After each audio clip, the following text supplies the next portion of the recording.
Oh, there I am, way up there. My name is Jeff Phillip. I am the president of your board of trustees, and I'm welcoming you this morning on a lovely fall day. And I wanted to call attention to there's one announcement in your order of service that I'll call your attention to, and that is that Super Supper is today rather than on Tuesday, because Eagle Harbor Congregational Church is having Halloween festivities on Tuesday. So we're doing the dinner today. If any of you can come and help out, we would appreciate it.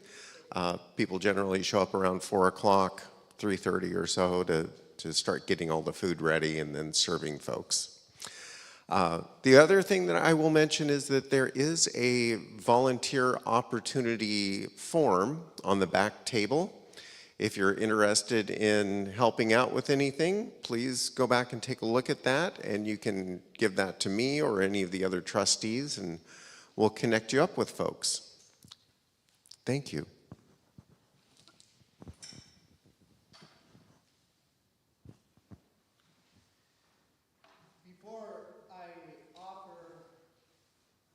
Before I offer the words for our call to worship this morning, I'd like to invite all of you to rise as you're willing and able, to turn to a neighbor and take a moment to greet each other and welcome each other into this space.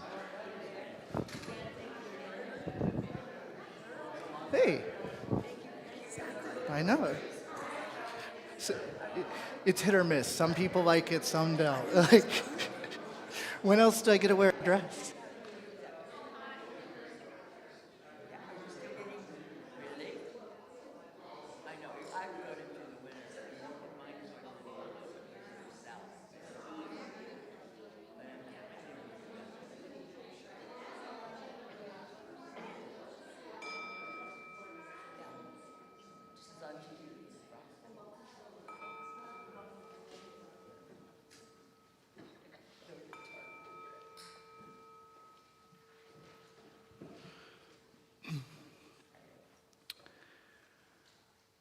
I invite us into this time of worship together with these words from my colleague, Reverend Christine Robinson.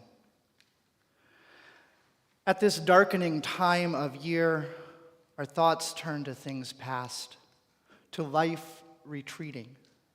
To those who are no longer with us, images come to our minds of dear companions who once graced our lives, loved ones whom we miss, persons whose lives made an impact on our lives, of all those who were here, contributing, caring, and are now gone. Our memories bring both joy and sadness. Let us not push these feelings away, for our recollections attest to the enduring importance of these friends, this love, our memories. May these brave and lovely spirits live again in our tender thoughts and prove that death and distance are powerless to sever the bonds that connect truly loving hearts. Come, let us worship together. During our prelude today, I invite any of those of you who brought pictures of your loved ones with you to come forward and to place them on the table here among the rocks for us to feel and see their presence in this space as well.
When I was a kid, I had two living grandmothers. On my mother's side, there was Grandma Bert, short for Roberta. She was nice and fun to be around. On my father's side, I had Grandma Cook, who was mean and strict. And as a child, I might not have known that her first name was Catherine. Maybe I did. Grandma Bert would let us run around the house and play and be loud, and when we broke stuff, she was forgiving. Grandma Cook didn't let kids in the house unless it was raining. Grandma Bert had an organ which we would attempt to play for hours, while Grandma Cook had a piano that we were not allowed to touch. Grandma Cook fed me vegetables, and Grandma Bert fed me pizza. In early 1985, when I was 15 years old, Grandma Cook's husband, who I knew as Grandpa Cook, died. Later that year, my family moved from Everett to Bellingham, so we were closer to Grandma Cook, who lived in Linden, but farther away from Grandma Bert, who lived in Aberdeen. Once, when I learned how to drive, once I was able to drive in late 1985, I started driving to Linden to visit my Grandma Cook. The mean and strict grandma, I'd visit her occasionally, and continued this practice until 1992 or 93, when I became consumed with the other parts of my life. When I would visit her, she was always happy to see me, often smiling. She would take my arm and show me around her yard. She always grew roses near the house and had one garden right out the back door that was full of flowers. She had another, larger garden for vegetables. As we walked around her yard, she would tell me about her gardening practices, how she planted more corn this year than last because the yield last year had been so low, how she planted fewer beans this year because it turned out she only liked them fresh and not canned. And she told me about hungry aphids and pesky moles.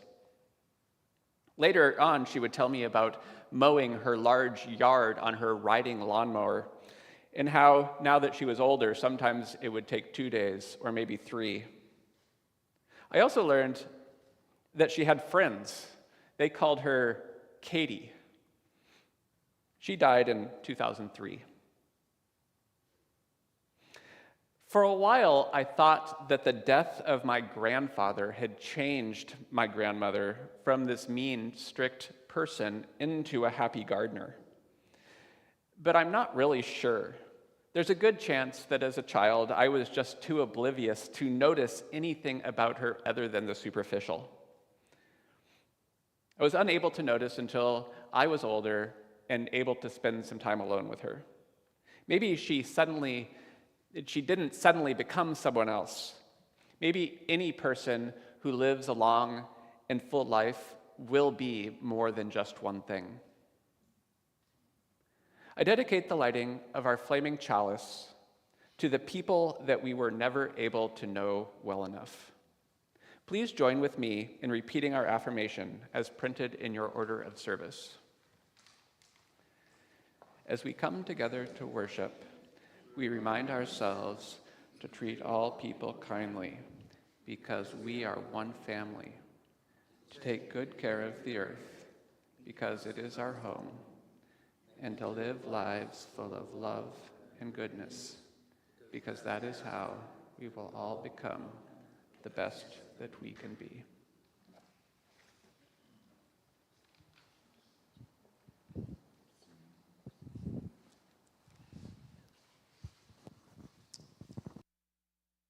Stand if you are willing and able. Our hymn is number 317, We Are Not Our Own. And I suspect that this is not a familiar hymn to any of us or to many of us. So I've asked Rick to play it all the way through once so we can hear the tune.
I want to share a story with all of you. But first, I need to get the names right. This is a story from Greek mythology about Deucalion? Deucalion? I'm not sure. Dee and Pyrrha, his wife. Dee and Pyrrha lived a very, very long time ago. They were known as a couple for their generosity and their willingness to help out all of their neighbors. They were a pillar in their community. It also just so happens that Dee was the son of the god Prometheus, so he had that going for him too.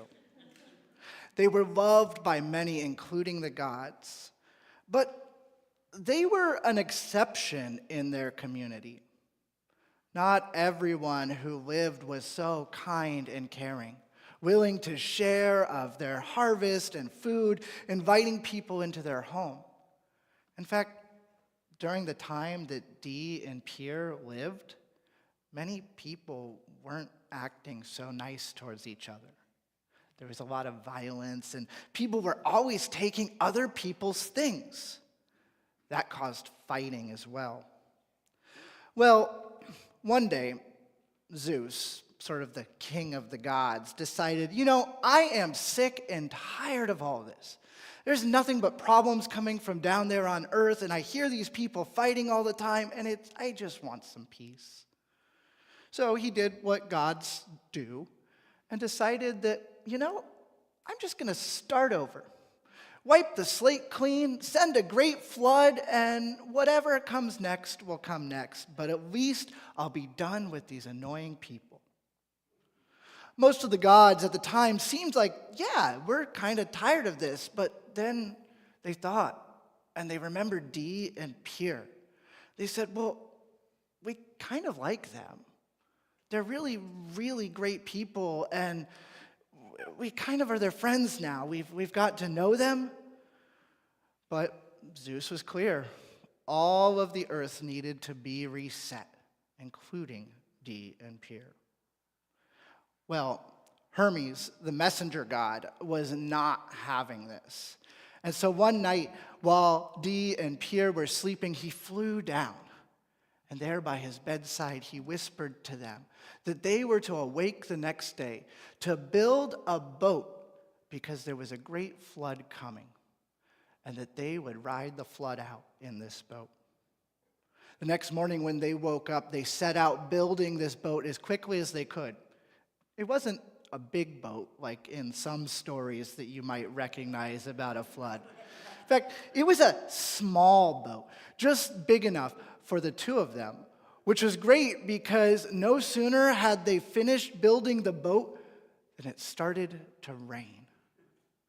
A deluge inundated the whole earth, but Dee and Pyrrha floated up, and soon when all of the mountains were covered, it was just them at the top of the water. Water stayed that way for some days, and eventually it began to recede. Perhaps that's where we get all of the ice that used to cap the globe, the mountains. Wherever it went, the water, though, receded.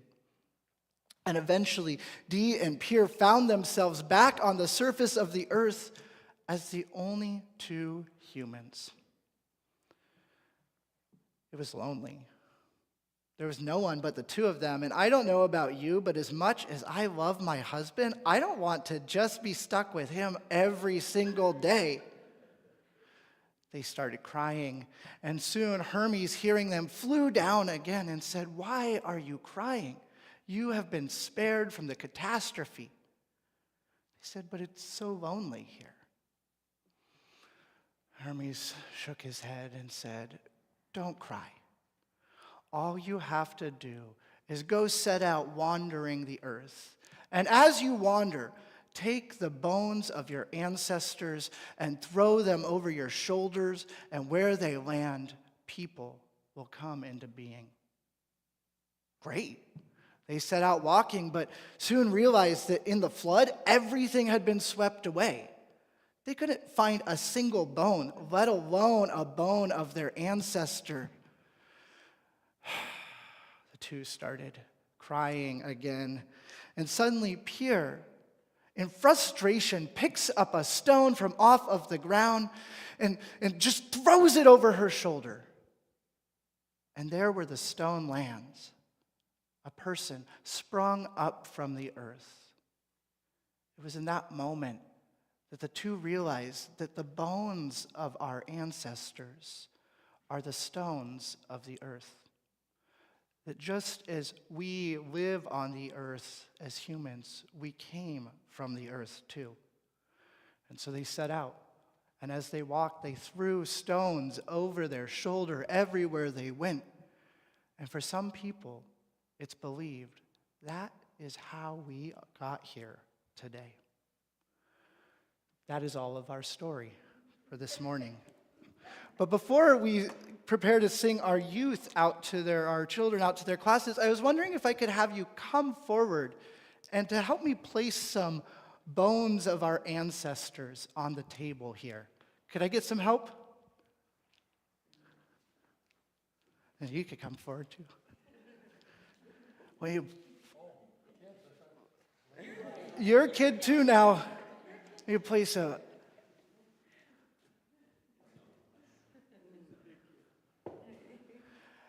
Now I'd invite you all to join me in singing This Little Light of Mine as we bless our children to their classes this morning.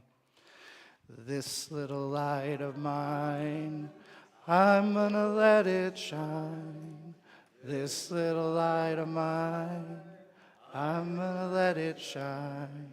This little light of mine, I'm gonna let it shine, let it shine, let it shine, let it shine.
I invite you to join me in the spirit of prayer.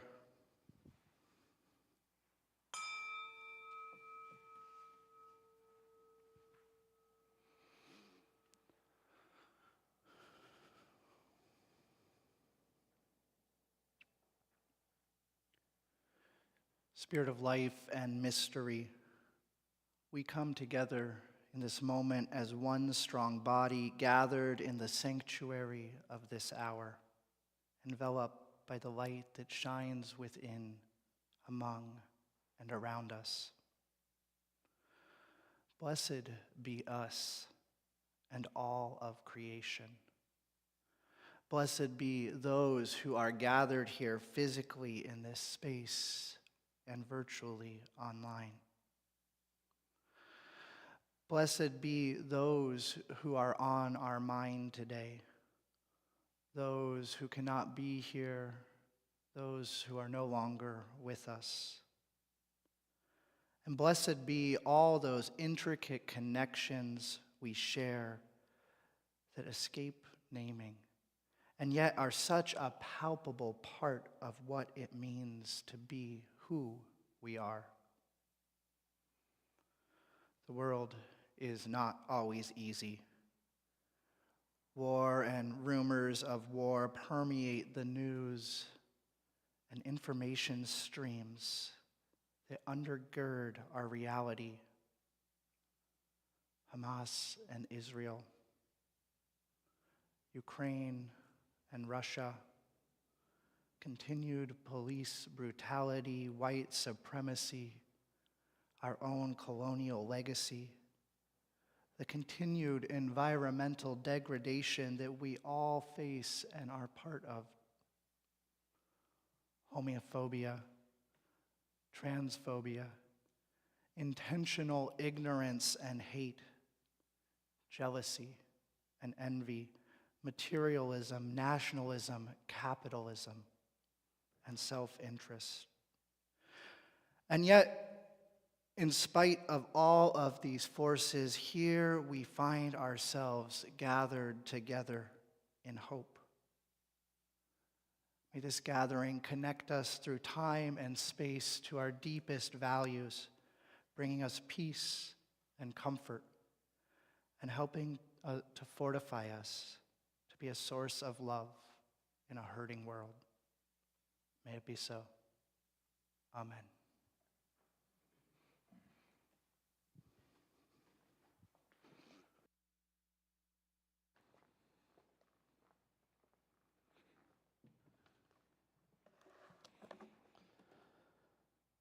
On many Sundays, we set aside some time for the sharing of joys or sorrows.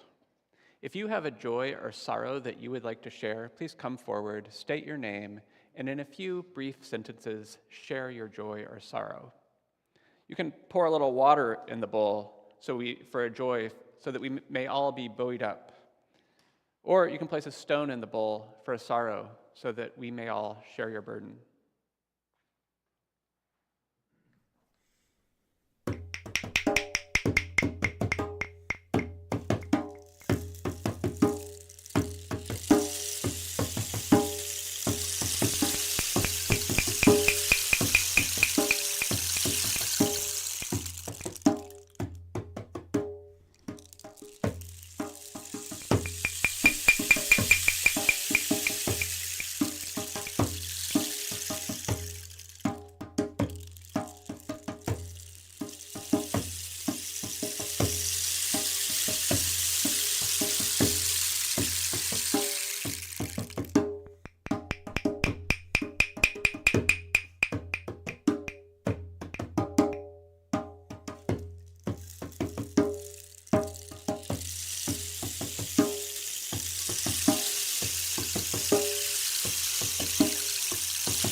a little more water in the bowl.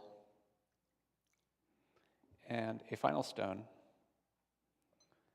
for all of the joys and sorrows that remain unspoken, held delicately in our hearts.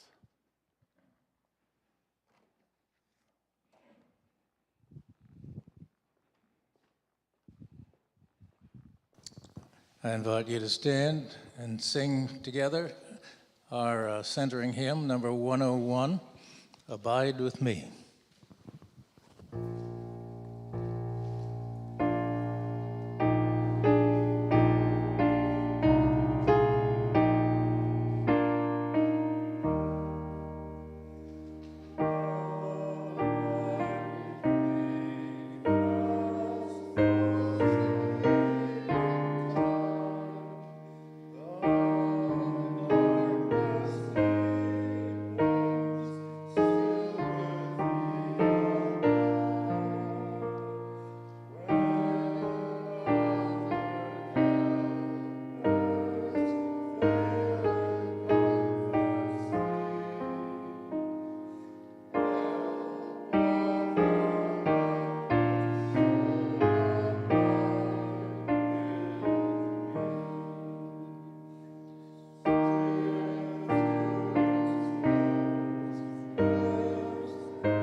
Somehow we find ourselves at Cedars again this Sunday, this E-flat kind of day.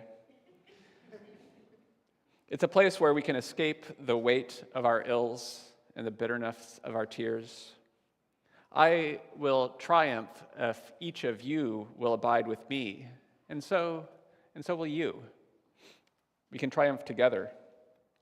The word abide here is kind of funny because it can mean to remain or to stay, but it can also mean to tolerate or to put up with. And in a community, isn't some of that needed as well? If you are visiting for the first time, please feel free to let the baskets pass you by. You are a guest, and we are happy simply that you are with us today. Will the ushers come forward to collect the offering?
Thank you for your gifts.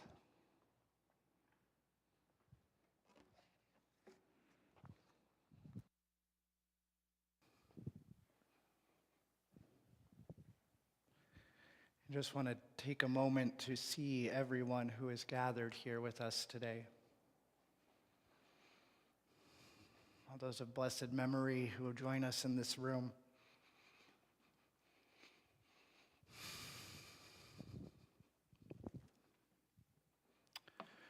This is an interesting time of year. As our opening words reminded us, we're in this sort of liminal season. As the summer foliage fades, soon we'll find ourselves in winter. In many cultures, it's believed that this time of year holds a special significance. It's believed, for whatever reason, that it's the time when the veil between our world and the world of those who have died before us, our ancestors, grows thin. And that in such a time, we are invited to reflect on our memories, our continued relationships with our ancestors, to speak to them, and to consider what it is that they still are offering us. Think of holidays like the pagan holiday of Samhain, when rites of divination are done to speak with those on the other side of the veil, or the observance of All Souls' Day as we are observing this Sunday, a time when all of those blessed dead are remembered. Or as some know, the Day of the Dead celebrations that are common in Latin America, and I know some of our folks are going to be down there soon to experience this. Each of these celebrations, in its own way, offers us a chance to bridge the gap between life and death and to somehow situate ourselves in the larger context of this story, the story of existence. Those of you who know me know I love to situate myself in a story. And speaking of stories, I will say I am kind of in love with the story of Dee and Pierre that I shared earlier. The story about the bones of our ancestors. As Unitarian Universalists, we oftentimes speak about interconnection. We talk about how life is connected and how our actions are all woven together in a complex web of cause and effect. We often speak of these things. But when we think about the stones of the earth as being the bones of our ancestors, somehow this connection for me becomes visceral. The stones are the bones of our ancestors. They connect us through time to our most ancient and primordial of origins. Perhaps you've heard it said before, we come from stardust. So do the stones. I believe that when we take time to notice the world around us, we find all sorts of signs and symbols that point us to the truth of the wholeness that is our existence. Maybe a walk in the woods or along the beach.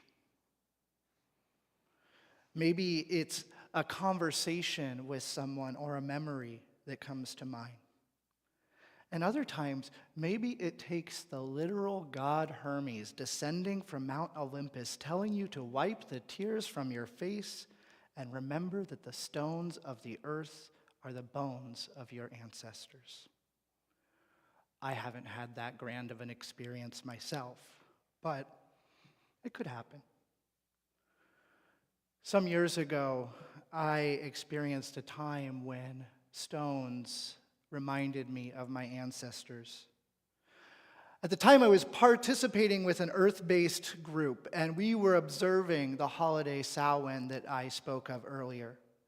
As part of this, we were each invited to come forward at a point during the celebration and take a stone that had been painted with a symbol of blessing.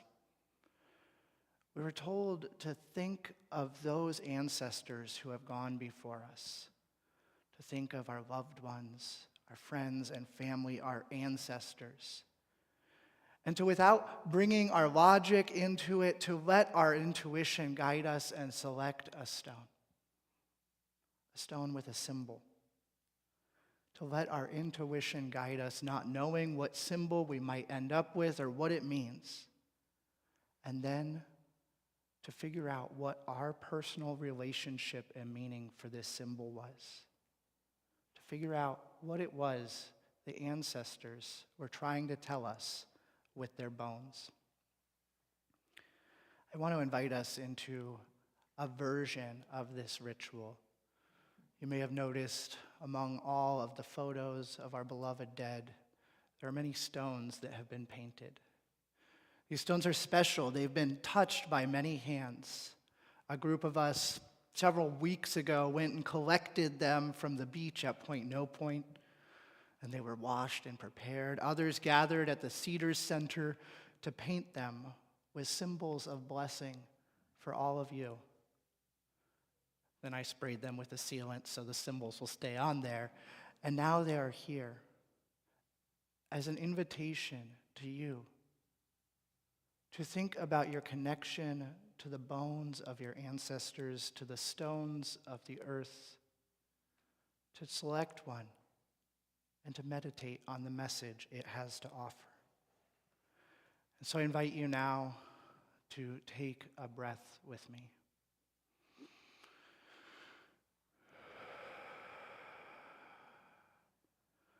Calling to mind your ancestors, calling to mind your loved ones who have gone before, feeling their presence in this room as we breathe. And as you feel so called, I invite you to come forward, to let your intuition guide you, let your ancestors guide you, and select a stone for you to contemplate.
They had the question if it had to be an ancestor, and I will say I consider all of those who have gone before to be my ancestors, whether of my blood and lineage or of my chosen family.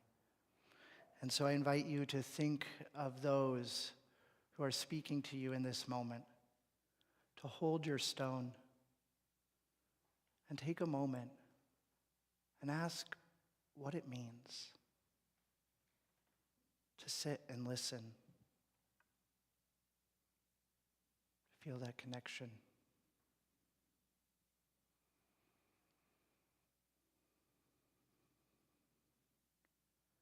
How are you in relationship still?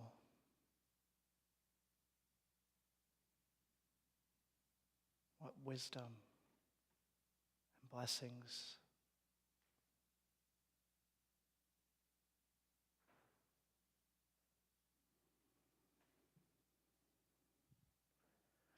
And I offer this blessing to all the saints. How do we say thank you? To you who dreamed, fought, believed, suffered. To you who showed us what incredible things humans are capable of under the most challenging of circumstances. We kneel to your courage. We pray to acquire your faith. We praise the divine in you and in us. Are you with us still in these days of grief? Are you companioning us in this long journey to justice? Or weeping at the vanity of it all? Will you tell us your secrets? Whisper softly in our direction about when you wanted to quit, when you got tired, when you weren't sure of if any of it mattered or if it was worth the cost. What kept you going? Was it your own prayers? Who went before you? Do you long to make them proud? Was it seeing the holy in the people yearning to live free? Was it us, the future ones, now enfleshed? More important than your answer is simply your assurance that you asked the same questions as budding prophets today and kept living love anyway. May this be our prayer for this time.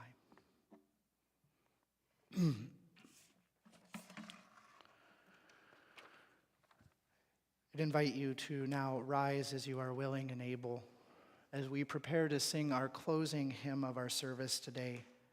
Hymn number 128, our hymn of the month, For All That Is Our Life. This is the last Sunday of the month, so this is our last chance at this particular hymn. And as you may know, we have instituted this system because we think that if you will get some practice in on learning some of the hymns, but I also think that an added bonus is if you really know the melody well, you can pay attention to the words. And this particular song has a phrase in it that I think would help a lot if people would use it. The common good. I don't think many people know what that means these days.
Please repeat after me as we extinguish our flaming chalice.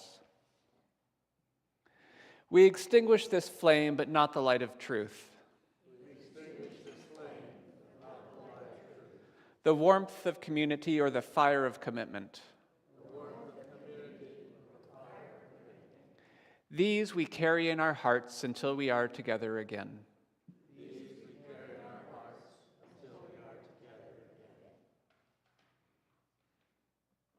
Our service has ended, but our service to the world and one another begins anew. As we go forth, may we remember that we are but a link in the great chain of life that stretches through eternity. May we remember this connection and that we belong. May it be so.